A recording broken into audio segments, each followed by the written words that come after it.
Saudações, alvinegras! Esse é o podcast Irmandade Corintiana número 379. Eu sou o Guilherme, eu tô aqui com o Gibson, com a Ana e com o Dudu. Todo mundo de olho na molecada que entrou em campo hoje, né, Ana? É, com certeza. Hoje o Portuga nos surpreendeu. Quer dizer, a gente tinha falado aqui que preferia que entrasse com a molecada nesse jogo, que pra nós não valia nada, mas ele realmente entrou.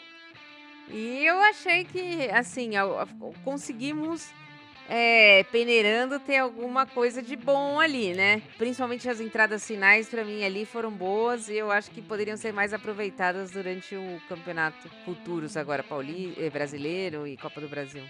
Mas calma aí, vamos falar um pouco dessa garotada e de quem que a gente pode ficar de olho aí nos próximos jogos.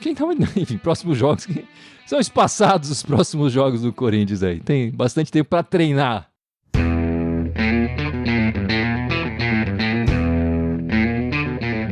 Enfim, estamos gravando este podcast, fazendo essa live logo depois da partida, o último jogo do Corinthians no Campeonato Paulista, né? Como já falamos no podcast anterior, já estávamos fora da competição. Era um jogo que pro Corinthians era um amistoso, digamos assim. Pro nosso adversário não. O nosso adversário perdeu uma oportunidade de classificação, né? Se tivesse ganho do Corinthians, teria se classificado para outra fase do campeonato. Como foi um empate em 0-0, os dois estão fora do Paulista. E o que você achou da partida, Gibson? Vamos começar falando da partida, depois vamos falar do próximo jogo, do Maicon que ficou, do zagueiro que chegou e tudo mais. Mas começa aí, Gibson. O que você achou da partida? Olha, pra gente não valia absolutamente nada essa partida. A única coisa que valia essa partida era porque a gente torceu, enfim, pra entrar uma molecada pra gente ver jogando. Valeu pra ver isso. Era um jogo de um time que não tinha nada a ganhar contra um time que tava jogando a vida no campeonato ali. E essa semana mesmo deu um sufoco lá no Vasco, no Rio de Janeiro, enfim. Assim, foi um jogo feio. Eu tenho pra ver, foi um jogo bem feio. E a gente tomando sufoco do Água Santa, que enfim, tá precisando do resultado. Então é sempre mais difícil jogar com um time assim mesmo, que não seja um time super qualificado, mas dificulta muito a vida, né? Vontade, às vezes, é 90%. Mas enfim, o time foi melhorar com um pouquinho de substituições no segundo tempo. Mas enfim, foi um jogo treino. Pra mim, sei lá, é um jogo pra esquecer. Tá aí, passou. Vamos agora pro período de treinamento pra seguir Copa do Brasil e Brasileiro. Não sei se esquecer, porque eu acho que teve coisas interessantes, né, Ana? Se a gente esquecer o jogo, enfim, acho que... Eu digo, a partida a partida em si não vale nada pra gente ver. Eu digo assim, pô, é óbvio que valeu pra ver a molecada jogar. Ver os caras jogarem, isso sim. Esse teste valeu. Mas como é que você viu a partida, Ana? Olha, eu acho, vou falar pra verdade, assim, eu achei que o Antônio Oliveira, que eu acho que foi ele, né, ou o Lazzaroni, né, o filho do Lazzaroni, pra mim escalou errado, tá? Pra mim ele escalou um meio de campo muito aberto, né? Não precisaria, por exemplo, ter 3 zagueiros e só dois no meio, né? Porque o Matheus França e Hugo estavam fazendo a linha de 5. Então, praticamente, a gente estava com um meio de campo despovoado. Eu não gostei dessa escalação. Pra mim, ele escalou errado. E aí, a gente teve um jogador expulso. O Rian precisa aprender até a cabeça, porque ele já tinha subido naquela época da Sul-Americana. Desceu, fez uma ótima Copa São Paulo. E hoje, assim, pra que brigar, né?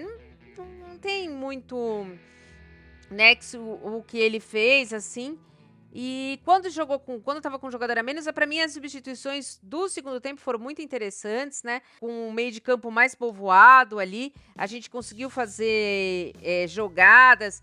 Breno Bidon entrou bem, Matheus França como meia jogou bem, principalmente Giovani jogou bem, que não vinha fazendo boas partidas pelo Corinthians, hoje fez. Arthur Souza muito bem, apesar do pouco tempo que a gente viu, muito bem. Eu acredito que a gente possa montar um elenco com mais força esse ano do que a gente tinha ano passado com essa garotada. Então, assim, uma partida razoável do Corinthians, né? Jogou com um a menos, uma escalação ruim de primeiro, mas acho que conseguimos ali pelo menos uns 2, 3 jogadores ali para ficar de olho. Mas de resto, nada muito a falar. E mais uma boa partida do Carlos Miguel, né? E aí você, Dudu, como é que você viu essa partida? Eu não gostei da escalação. Eu achei que tava faltando, era um time muito fechado, muito retranqueiro, entre aspas, que faltava mais uma ousadia pra vencer o jogo, mesmo sabendo que não valia nada. Mas também acho que foram uma oportunidade perdida por alguns jogadores, né? Eu acho que o Rian foi muito mal, o Zubiro também não tá rendendo. E aí uma pena, né, também que o Arthur entrou muito tarde, mas o Giovani foi uma grata surpresa. O Carlos Miguel a gente nem precisa falar. A gente teve oportunidade, por incrível que pareça, a gente criou algumas chances de matar o jogo, fazer 1-0, ganhar. Mas foi mais pelo desespero do adversário, pela abertura que eles deixaram pra gente. Não por causa da nossa competência ali no jogo, porque com 1 a menos ficou complicado. Eu acho que faltou só isso, alguns jogadores perderam a oportunidade, e a gente já falava isso na semana passada, esperava que ele pudesse aproveitar esse jogo para fazer uma nova formação, testar alguma coisa. Eu não vi muito diferente disso, porque quinta-feira vai ser bem complicado, a gente sabe que vai ser bem sofrido, e a gente precisa passar de fase na quinta-feira. Com certeza. Eu acho que fica claro que eu não sei se... enfim, quem armou o time foi o Tonhão da Massa, né? Quem comandou ali em campo, na beira do campo, foi o Bruno Lazzaroni, o filho do Sebastião Lazzaroni. Não sei se quem fez as alterações, enfim, se o Tonhão estava em contato com ele ou não. Mas fica claro que ele errou a escalação no começo, porque a expulsão fez ele arrumar a escalação, povoando mais o meio campo, né? Ele acaba fazendo muitas as alterações no intervalo e tira os caras de ataque e coloca mais cara no meio campo. E coloca um jogador que pra mim é especial, aí o Bidon, jogando 45 minutos e deitando ali no meio campo. Impressionante o que esse garoto fez. Arrumou o meio campo do Corinthians, conseguiu tranquilizar a equipe não ficava com a bola, com ele em campo a equipe ficou mais com a bola, ficou com a posse de bola e criou as melhores oportunidades. Teve chances ali para até sair com a vitória, o que a gente não via no primeiro tempo, né? Quando estava com 11 contra 11. Então, melhorou o time com 10, com 1 a menos, porque arrumou, enfim, o meio campo, especialmente do Corinthians, com a entrada desse jogador, que me parece até, enfim, são poucos minutos, é difícil a gente julgar, mas me parece até mais promissor que o Moscardo que a gente vendeu. Gostei demais do Arthur, a gente vinha falando dele aqui, né, Dudu? Na Copinha foi bem, entrou bem no Clássico, fez o gol e tal, enfim. Entrou bem, a gente queria ter visto mais ele durante o campeonato inteiro, né? Entrou 80 e tantos minutos dessa partida ainda. 88. Eu gostei bastante dele, quero ver mais o garoto, e talvez a gente tenha gasto muito dinheiro no Pedro Raul e tenha um garoto promissor ali aparecendo na nossa base, né? O Corinthians termina esse Campeonato Paulista em 12 jogos, né? 4 vitórias, 2 empates e 6 derrotas. Essas 6 derrotas é que pesam demais no nosso aproveitamento, né? De 38%, 14 gols pró e 14 gols contra. Então ficou no 0-0 ali nos gols levados e gols marcados. Decepcionante o Paulista, a gente já falou bastante disso no podcast anterior. Eu acho que no próximo podcast, até vai ter menos partida, acho que a gente vai poder fazer um rescaldo melhor do que foi essa participação no Campeonato Paulista, podendo falar um pouco das nossas notas que a gente deu no campeonato, os craques que a gente elegeu no campeonato e alguma estatística que a gente conseguir puxar aí para falar um pouco dessa nossa participação no Paulista. Essa semana, o que aconteceu de importante, de verdade, foi a história do Maicon, né? No começo da semana, que se estendeu ali, dizendo que os urubus tinham feito proposta para levar o nosso garoto pro Shakhtar, né? Eu falo nosso, mas ele não é mais nosso, faz tempo, nosso porque é da base. Enfim, quando a gente vendeu pro Shakhtar, ele tá emprestado aqui, mas ele diz que vai ficar. Importante ele ficar, né, Gibson? Apesar do Bidon aparecer aí, o Maicon tem sido um jogador importante, especialmente com o Tonhão da Massa. Com o Tonhão, ele mudou o jeito dele de jogar, né? Chega muito na área agora, ele é a entrada da área e chega até dentro da área para fazer a finalização. Tem feito gols, enfim, dar assistências. Enfim, é outro jogador do que vinha jogando anteriormente com o Mano, enfim. Não dá nem pra comparar, né? Parece que demitiram o Michael e trouxeram outro Michael que funciona, enfim. Enfim, tá num baita momento, seria muito ruim perder ele. Assim, a gente tinha um time muito envelhecido, agora a gente tem a opção de jogar com bastante molecada se quiser. Então, o Michael é aquele cara que tá ali no meio do caminho, pô, ele tem experiência também pra passar, né? Então é legal, ele dá um ponto de equilíbrio no time, assim. E tem jogado muito bem, enfim, por mim a posição é dele ali. A gente viu que esse aí tem amor à camisa, né? Ele recusou uma proposta de um time também grande, provavelmente ganhando mais, né, financeiramente, enfim. Mas acho que pesou muito aí o coração dele. Ele falou a questão da família tá adaptada. A gente sabe que ele fica até dezembro, né? Já é o 3º ano que ele tá emprestado pra gente. Não A sei guerra como é na que vai ser, Ucrânia não acaba nunca, né? na verdade, assim, podem pintar propostas, né, no meio do ano, enfim, e aí a gente tem que cobrir. Mas tem uma coisa que preocupa muito também, que é o que ele falou, né, que tá com 11 meses de direitos de imagens atrasados. Diz ele que também ficou para acertar isso aí, mas acho que é um dos motivos que a gente precisa começar a entender melhor e que o presidente novo vai ter sobre isso aí, né, começar a colocar essa casa em ordem, tá acreditando nesse novo projeto aí, né, nesse novo ano, voltou a fazer gols. A princípio, ele que vai ser o cobrador de pênalti, né? Perdeu um, mas normalmente ele bate bem os pênaltis. Enfim, acho que também foi dada essa responsabilidade para ele, uma questão de liderança. Isso faz com que ele fique, porque aqui ele vai jogar. Provavelmente no outro time ele seria reserva. Acho que o que pesou mesmo foi ele jogar. Né? Adaptação, São Paulo-Rio. Não me deixa assim. Acho que pesou mesmo ele jogar. O coração dele era corintiano, não contou, pô? Não sei, Formado aqui na nossa base, no terrão, campeão da Copa São Paulo, campeão brasileira, não? Os últimos corintianos eu já tô por aqui, né? Luan era corintiano, Willian era corintiano, todo mundo era corintiano. Eu acho que pro Corinthians foi muito importante. Eu entendo isso que o Dudu falou, que ele pode sair no meio do ano, né? Existe a outra janela no meio do ano. A manutenção dele neste momento, né? Eu acho muito importante, mesmo porque, de novo, eu perdi um jogador no final de janela, né?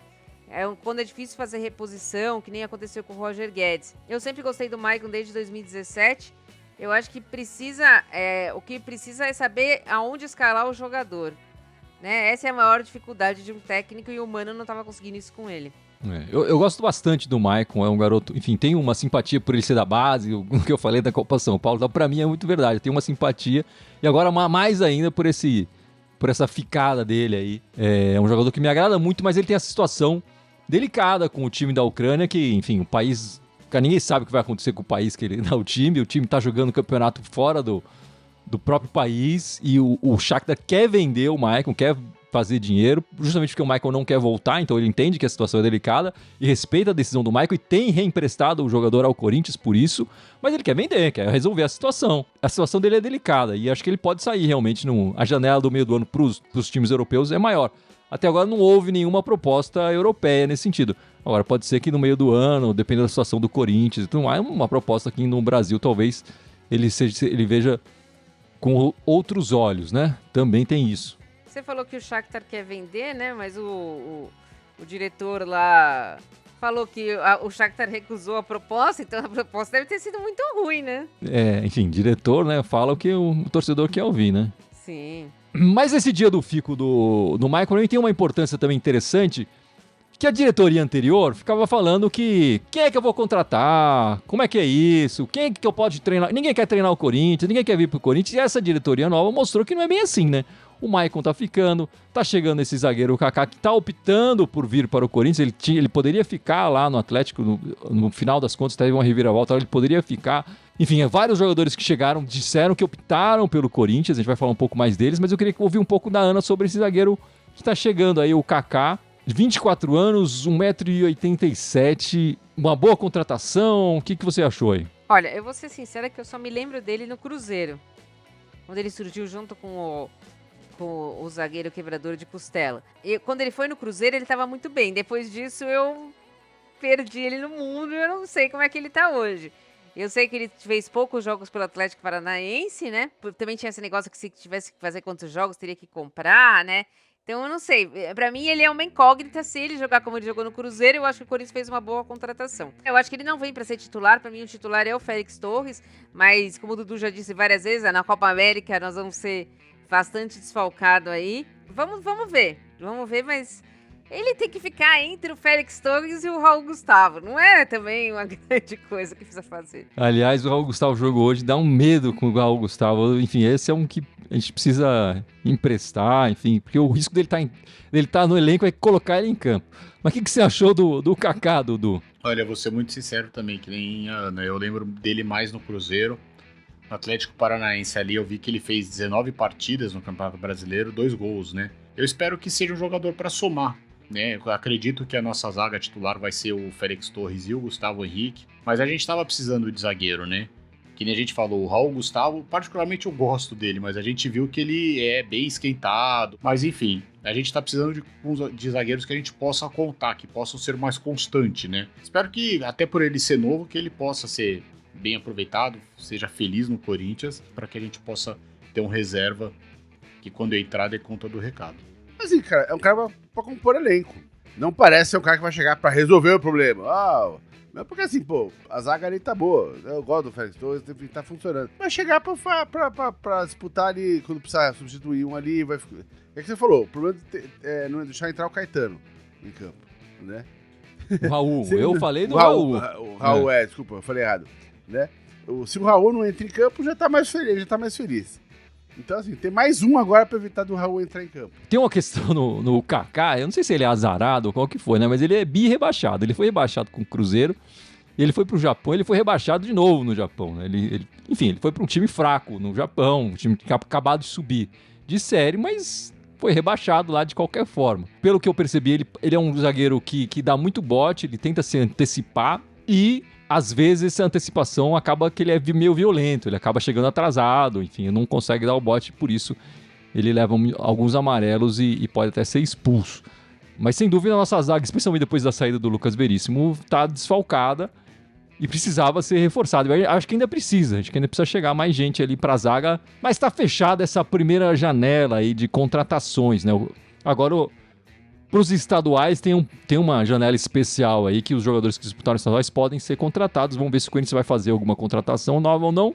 Mas por enquanto foram 12 jogadores contratados, 130 milhões gastos de emissão. O mais caro foi o Garro, e seguido pelo Félix Torres e pelo Pedro Raul, que foram os jogadores mais caros. O que você achou dessa janela, Dudu? Olha, aqui como nós somos eliminados precocemente é meio complicado, mas... A gente já falou aqui, eu achei que os jogadores que vieram, né, que um ou outro estreou tarde demais, mas eles se mostraram bem, tanto fisicamente quanto pela questão assim de grupo, que são bons jogadores que têm condições de vestir a nossa camisa, né? Acho que o que a gente estava precisando, as peças vieram. É que agora a gente precisa aproveitar, até para não fazer loucuras financeiras, para contratar mais um ou outro, de repente... jogador pontual para que a gente possa ter um elenco forte, né? Eu achei uma janela boa do Corinthians, né? Uma janela que era uma janela difícil, precisava de uma reformulação profunda, né? Então, não é uma janela fácil. Não buscou mais do mesmo, né? O que nem a gente estava acostumado antes. Isso para mim também foi bom.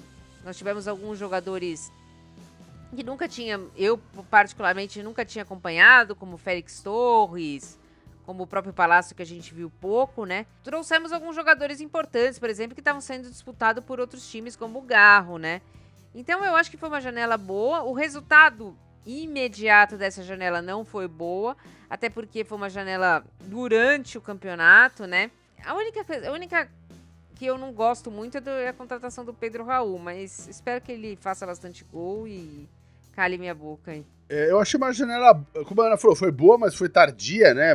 Assim, chegou tarde, muitos jogadores chegaram tarde para esse campeonato, enfim, e para fazer uma pré-temporada. Mas se você pensar nas janelas antigas de contratação do Corinthians, recentes, antigas que eu disse, nas anteriores, né? Tivemos 2 mudanças de postura, né? Primeiro que, assim, antes a gente contratava quando tinha alguém livre no mercado de graça. O que acabava causando de ter, sei lá, trocentos volantes e não tinha um reserva para lateral esquerda, um reserva para lateral direita. Dessa vez não, a gente foi atrás de peças que a gente precisava efetivamente, né? Não foi aquele atacadão que contratava, tipo, 10 jogadores baratos para ver se um dava certo. Não. Vamos pegar esse cara aqui deve... É uma aposta mais legal pro meio de campo, sei lá. No caso do Garro, por exemplo. Então, assim vale a pena gastar dinheiro. Agora, se todos eles vão vingar, sabe Deus, a gente tem que esperar o resto do ano para ver. Mas vai ter mais janela no meio do ano, enfim, a gente vai se reforçar mais ainda. Mas para um primeiro momento, eu acho que, assim, dado o número de gente que saiu do time, eu fiquei mais tranquilo com essas chegadas que aconteceram. Eu esperava que fosse chegar menos gente, a gente fosse ficar jogando com o Sub-17 mais tempo. Era uma reformulação que a gente pedia, né? E ela aconteceu. A reformulação, na verdade, foi bem tardia, né? Acho que o Trairão da Massa pedia uma reformulação que não quiseram dar para ele. E foi aquela confusão ano passado e tá chegando agora. E pensando no financeiro, quer dizer, o Corinthians manteve a folha salarial. E eu acho que aí a gente tem que manter um pouco a nossa perspectiva para o campeonato, né? O Corinthians tem uma das maiores folhas salariais do país e precisa fazer um campeonato brasileiro estando nas primeiras posições do Campeonato Brasileiro. Não dá para fazer como foi ano passado, que a gente ficou o campeonato inteiro na metade para baixo e bem para baixo do campeonato inteiro. Então a gente precisa cobrar um pouco isso também quando começar o Campeonato Brasileiro. E bom, eu vou trazer um assunto aqui meio árido pra gente falar, mas é importante a gente falar porque isso vai alterar um pouco a nossa forma de acompanhar o Corinthians nos próximos anos, que são os direitos de televisão, né? Essa semana, o grupo que o Corinthians estava, o Libra, né, fechou com a Globo a transmissão dos direitos de transmissão.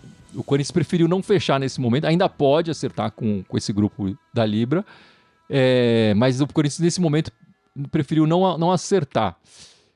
O que esse grupo tem acertado entre eles de remuneração é uma proporção de 40, 30, 30. 40 é igual para todos os clubes dentro da Libra, 30% é a audiência que o time vai conseguir e 30% por performance. O Corinthians, nas últimas negociações, pedia para equiparar o ganho dele com o ganho dos urubus cariocas. Mas pela divisão que o grupo estava se propondo, a Libra estava propondo, isso era impossível sem quebrar um acordo com todos os outros clubes do grupo, né? Então o Corinthians preferiu não assinar nesse momento. Aí o outro grupo, que é a Liga Forte Futebol, está assinando com essa garantia para o Corinthians. Acontece que aí ninguém sabe o que pode acontecer com os outros membros desse grupo que não querem que essa garantia para o Corinthians, né? Esse grupo ainda não fechou com nenhum clube, com nenhum grupo de transmissão, mas aparentemente eles querem pulverizar, né? Ter jogos transmitidos por vários canais de transmissão. Então, enfim, o outro grupo era a Globo, então é o que a gente está acostumado, teoricamente, que é o Premier, a Globo e a Sport TV. E esse outro grupo da Liga Futebol Forte ainda não fechou com ninguém, mas pode ser uma coisa que cada jogo vai passar num canal diferente. Lembrando que quem define onde a transmissão vai acontecer é o mando, é o dono do mando de campo, né? Então a gente está falando só das partidas que teriam mando do Corinthians. Aí também surgiu essa fofoca de que o Corinthians poderia estar negociando em separado com o SBT. Então teriam dois grupos e o Corinthians seria o independente da parada, fechando com o SBT para a transmissão dos seus jogos, mas também ainda está tudo muito, enfim, fofoca mesmo. Como é que você tá vendo essa confusão aí, Gibson? Você tá por dentro, tá por fora? Eu acompanhei razoavelmente. Cara, assim, no mundo ideal, todo mundo se juntava, conversava, dava certo, escolhe o melhor contrato para o todo, para a liga, enfim, e se fecha o contrato. No mundo do Brasil, cara, é cada um por si, Deus por todos. Então, assim, honestamente, espero que o Corinthians feche o melhor acordo possível para ele. Ninguém ali tá jogando junto com ninguém. Cara, chegou o momento que acho que a gente tem que fazer o melhor pra ele e que se dane o resto. Assim, a infraestrutura do SBT é tão boa quanto a Globo? Não. Mas, bicho, dá pra ver o jogo mesmo assim. O Corinthians precisa de dinheiro agora.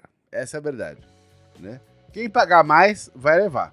E só lembrando, o Corinthians foi o primeiro clube que explodiu isso, né? Antigamente, a direito de transmissão era feito pelo Clube dos 13, que eram mais de 13 clubes, mas inicialmente eram 13, que ainda chamavam Clube dos 13, eram todos negociados juntos. E o Corinthians foi o primeiro que, no momento desse de renegociação, saiu fora e implodiu, e que começou essa história toda. Então o Corinthians já fez isso uma vez, de implodir e ir atrás do que é melhor para ele mesmo. O que você tá achando disso, Ana? Olha, da parte do Corinthians, né? Eu acho muito inteligente ele não ter aceitado, porque para mim me soa um pouco estranho, por exemplo, ele ter que aceitar uma proposta da Globo, né, que foi quem a Libra fechou, sem poder ouvir outra proposta. Essa foi a proposta que a Leila Pereira levou. Nós vamos fechar com essa proposta da Globo, nós vamos fechar com ela e ninguém vai poder ouvir outra proposta. Que se você quer participar da Libra, foi por isso que o Corinthians saiu da Libra. Por que não pode se ouvir outras propostas e decidir qual é a melhor? Então eu acho que o Corinthians, com a força que tem, fez certo, né? Você vai poder negociar os seus direitos com TV aberta, com TV fechada, com o streaming, que agora está cada vez crescendo mais. E então eu acho que o Corinthians tem essa capacidade de barganha, pela torcida que tem, pela audiência que dá, de negociar. E se alguém tem que fazer isso, né? Se alguém tem que ser o Corinthians, né? Eu acho que tem que ser o Corinthians. Agora, pra mim, pessoalmente, é muito ruim, porque eu não gosto da transmissão do SBT, eu não gosto da transmissão da Record, eu já assinei o Premiere, então assim, né, tipo, pra mim, pessoalmente, é muito ruim, mas é o que o Gibson falou, o Corinthians precisa de dinheiro. Lembrando que os direitos de transmissão são para 2025, né? Ainda esse ano.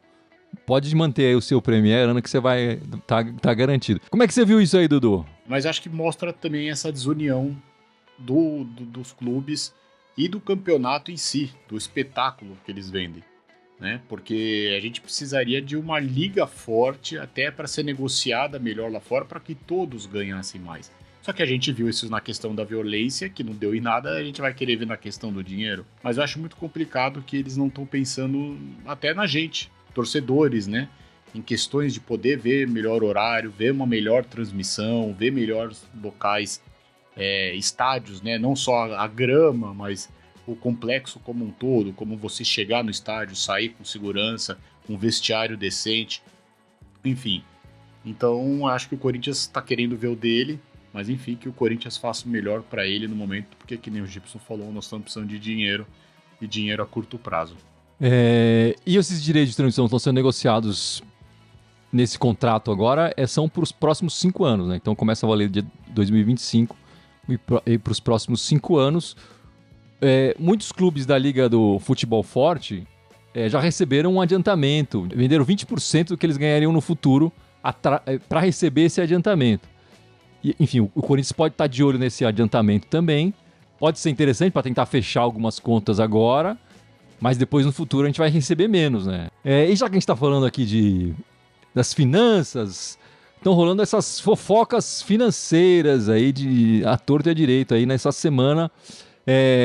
O Augusto Bocamole de Melo anda falando que o Corinthians está devendo pelo Ernest Young, né, que tá fazendo ali tá fazendo um estudo ali auditoria, né? Uma auditoria, obrigado, do Corinthians, tá falando que a dívida já chega a 2 bilhões. Ele fala isso, mas ele até agora não mostrou a prova disso, né? Até então a gente estava falando de uma dívida de 1,6 bilhões.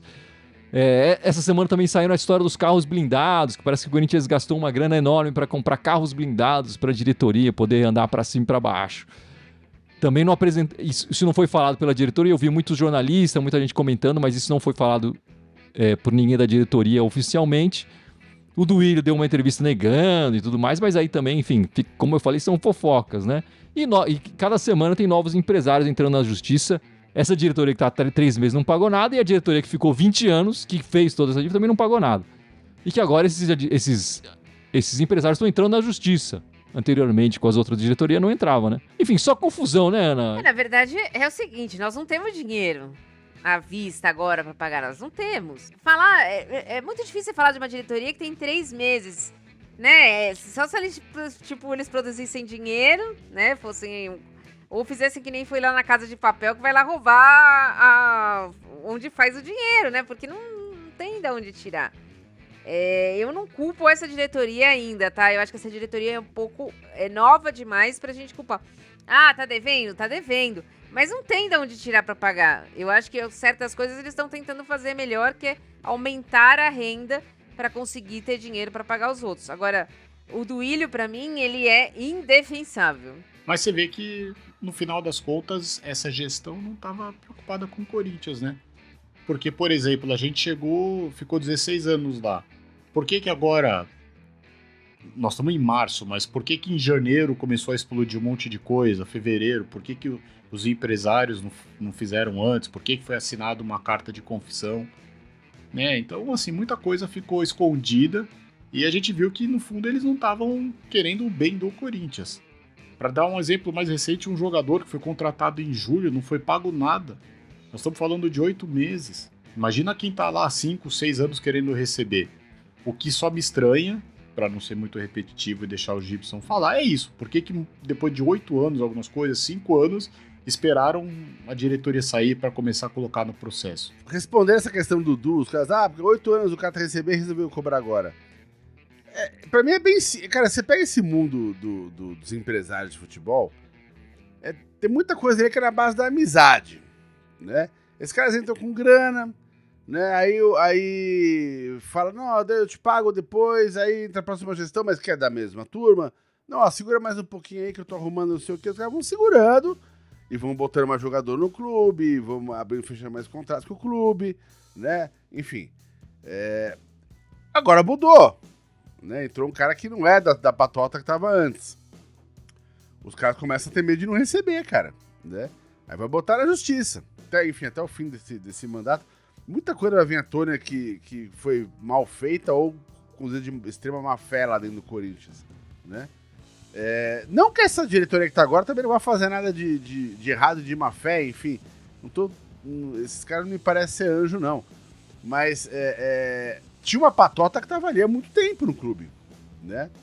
Então, cara, quando fica muito na sequência mesma patota, cara, sempre tem um treta ali no meio, cara. Tem que esperar, enfim, essa auditoria acabar. Mas, cara, pra descobrir o tamanho do buraco. Mas para apostar que esse buraco aí é mais fundo do que parecia. E já era bizarro, enfim. Mais fundo do que parecia, e a gente não pode esquecer quem ficou no comando do clube esse tempo todo, né? Acho que essa diretoria nova tem um pouco... Por mais que a gente não pode não ser anjo, né? Que o Gibson tá falando, mas a culpa maior, sem dúvida nenhuma, é de quem estava no poder esses anos todos e de quem essa dívida aumentou. Também não foi que eles chegaram lá e essa dívida já estava lá e eles mantiveram, não. Essa dívida vem aumentando com o passar dos anos, aos olhos vistos, né? A gente já sabia um pouco e está sabendo cada vez mais, justamente porque essa atual diretoria tem sido mais transparente. Eu acho que o Augusto de Mello é muito boca mole às vezes, eu acho que ele precisava... Antes de falar algumas coisas, trazer os documentos, trazer algo mais concreto e se segurar um pouco, porque também essas fofocas todas acabam atrapalhando o ambiente do clube, né? E com certeza isso reverbera em possíveis contratações e tudo mais. Enfim, meus amigos, falamos bastante de coisas fora do futebol, mas a gente precisa falar de futebol, né, Dudu? E a gente vai decidir uma vaga aí na Copa do Brasil num jogo de só mata aí na quinta-feira, 8 da noite, o jogo fora de casa contra o São Bernardo na Copa do Brasil. Esse ano a gente jogou contra o São Bernardo e a gente se deu mal, né, Dudu? Nós perdemos, né, no Paulista de 1-0 com um jogador a mais desde os 10, 11 minutos do primeiro tempo. Que nem você falou, o jogo vai ser em São Bernardo, no estádio 1º de maio, onde o Corinthians já fez 4 jogos lá, né? Foram 2 vitórias do São Bernardo, uma do Corinthians e um empate. A média de gols lá tá 5-5 para cada time. Jogamos hoje também, né? Empatou lá, mas ou seja, é um estádio ainda que o Corinthians precisa jogar mais e vencer mais. E para falar um pouco do São Bernardo, ele é um time recente, né? Ele é um time que foi fundado faz pouco tempo, agora nos anos 2000, né? Fundado em 20 de dezembro de 2004, tava pegando a data certinha aqui. E ele já foi fundado como um time empresa, né? Um clube empresa, desculpa. Que ele tem o seu CNPJ registrado, tudo. Porque eles estavam querendo, os empresários quando fizeram lá, eles estavam querendo um time forte na cidade, né? Principalmente para concorrer com os principais rivais deles, que eram o São Caetano e o Santo André. O São Caetano já está um pouco afastado hoje do futebol, o Santo André foi rebaixado hoje. Então a gente vai enfrentar um time que a gente não tem tanto confronto assim com eles, né? Foram 11 confrontos. Nosso maior artilheiro numa partida é o Rodriguinho e o Roger Guedes, que fizeram 2 gols, né? Em 2 jogos. A gente tem 4 vitórias contra o São Bernardo, 3 empates, foram 8 partidas, né? Foram 4 vitórias, 3 derrotas e 1 empate. Espero que o jogo, como a gente falou aqui, é só mata. Quinta-feira às 8 no Amazon Prime. E é a competição que o Gibson gosta, mas enfim, não tem VAR ainda nessa fase da Copa do Brasil. Então tem que tomar muito cuidado. A gente empate viu que o São pênalti, Bernardo... né? E empate é pênalti, empatou, vai direto para pênalti. Nós vimos que o São Bernardo foi um time que quase subiu da Série C do Brasileiro para a Série B, não subiu por saldo de gols e praticamente estava se classificando aí pro mata também do Paulista, se não tivesse inventado um pênalti lá no outro jogo. Enfim, vai ser um jogo bem complicado. O próprio Gibson já falou aqui, viu, que o Água Santa complicou contra o Vasco. Alguns times como Cruzeiro, Curitiba, América Mineiro já caíram fora da Copa do Brasil. Espero que a gente se classifique, embora vai ser aquela classificação com emoção, eu acredito. Acho que vai ser uma partida difícil, uma partida que o Corinthians vai ter que tomar muito cuidado. Eu gostaria que fosse que nem contra o Cianorte, que a gente fez um gol logo no começo, mas eu não acredito isso não. Eu acho que o Corinthians vai suar, mas eu ainda acredito na nossa classificação. Não é o mesmo time que jogou contra o São Bernardo, né? Não é a mesma vontade, não é o mesmo técnico, então eu acredito na nossa classificação sim. Mas não uma classificação fácil. Esse jogo aí vai ser pegado, né? O São Bernardo fez uma boa campanha no Paulista, não só no jogo contra a gente, mas fez uma boa campanha. Só não se classificou porque ficou no grupo mais embolado aí da classificação, com pontuação mais alta, enfim. Mas dito isso, a gente sofreu bastante, mas como disseram, não é o mesmo time. Tipo, o time é outro, a disposição é outra, o técnico é outro. Então tem que tomar cuidado danado, assim. Eu acho que dá pra passar, mas vai ter que jogar com vontade. Jogar pra valer. Jogar bacana, porque senão, assim, vai sair com um gostinho azedo desse jogo. Eu acho que um lado importante dessa partida é que o Corinthians conseguiu poupar jogadores nesse fim de semana, né? Então eu espero ver um time com pegada, com vontade na quinta-feira e que o Tonhão da Massa consiga jogar esse time pra cima, né? E vamos tentar amassar e fazer o resultado o mais rápido pra dar tranquilidade pro time e pro torcedor, né? Que senão a gente fica sofrendo aqui. A gente já sofreu no Paulista, né? Vamos sofrer menos agora, né? Pelo amor de Deus. Enfim, a Copa do Brasil é uma competição interessante pro Corinthians. É bom lembrar que o Corinthians, com o Jair Ventura, quase foi campeão. Com o Trairão da Massa, quase foi campeão. E mesmo no ano passado, a nossa campanha não foi tão ruim assim. Apesar do ano ter sido ruim, a nossa campanha na Copa do Brasil até que estava razoável ali, né? A gente foi eliminado com gol de mão, né? Enfim, é bom falar que o Romero foi convocado, eu tava esquecendo. O Romero foi convocado para a seleção paraguaia e vai desfalcar o Corinthians em muitos treinos, lá a partir do dia do amistoso que o Paraguai vai fazer com a Rússia no dia 25 de março. Vai ter que ficar uma semana aí fora dos treinos do Corinthians.